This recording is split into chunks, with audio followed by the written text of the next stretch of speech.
Memaafkan tanpa harus melupakan. Ada hal-hal yang tidak bisa kita ubah. Kata-kata yang pernah terucap, keputusan yang sudah diambil, dan luka yang sempat kita buat, entah untuk orang lain atau untuk diri kita sendiri.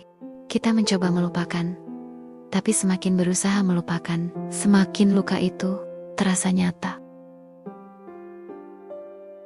Mungkin karena memang kita tidak seharusnya melupakan, kita hanya perlu memaafkan.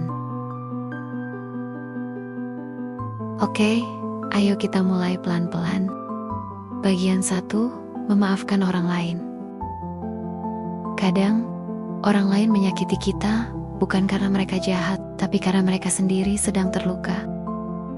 Mereka bicara dengan amarah karena mereka belum tahu cara bicara dengan tenang.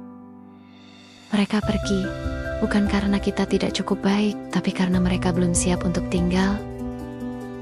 Memaafkan bukan berarti kamu membenarkan apa yang mereka lakukan, tapi kamu memilih untuk tidak lagi membiarkan luka itu menguasaimu.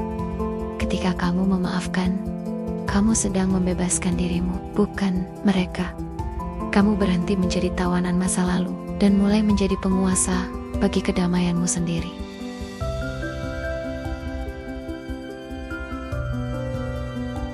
Bagian 2, memaafkan diri sendiri. Tapi terkadang yang paling sulit untuk kita maafkan bukanlah orang lain, melainkan diri kita sendiri. Kesalahan masa lalu sering terasa lebih berat daripada luka yang dibuat orang lain. Kita menyesal, kita menyalahkan diri sendiri, seolah-olah kita tak pantas bahagia lagi. Tapi dengarkan ini, kamu juga manusia. Kamu berhak salah, dan kamu berhak untuk sembuh. Memaafkan diri sendiri bukan berarti melupakan kesalahan, tapi belajar agar kesalahan itu tidak terulang lagi. Setiap luka adalah pengingat bahwa kamu masih punya hati, dan setiap penyesalan adalah tanda bahwa kamu masih punya nurani.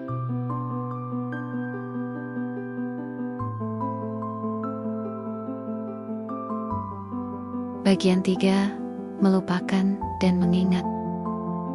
Kita sering berpikir bahwa untuk sembuh, kita harus melupakan. Tapi sebenarnya, melupakan bukanlah penyembuhan. Melupakan bisa membuat kita menghapus cerita, tapi tidak membuat hati menjadi damai. Penyembuhan sejati adalah ketika kamu bisa mengingat. Tanpa lagi merasa sakit, kamu masih bisa mengenang.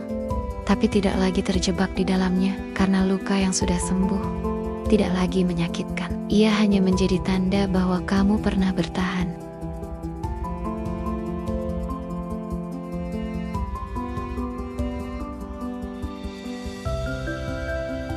Bagian 4, kebijaksanaan dan penutup. Memilih untuk memaafkan bukanlah tanda kelemahan, justru di sanalah letak kekuatanmu yang sesungguhnya. Dibutuhkan keberanian untuk berkata, "Aku tidak akan membawa luka ini lebih jauh." Hidup terlalu singkat untuk diisi dengan dendam. Hati terlalu berharga untuk terus menanggung beban masa lalu. Kamu tidak bisa mengubah masa lalu, tapi kamu bisa mengubah cara kamu melihatnya. Kamu tidak harus melupakan untuk bisa damai. Kamu hanya perlu memaafkan dan membiarkan hatimu beristirahat, karena hati yang memaafkan adalah hati yang paling bebas di dunia ini.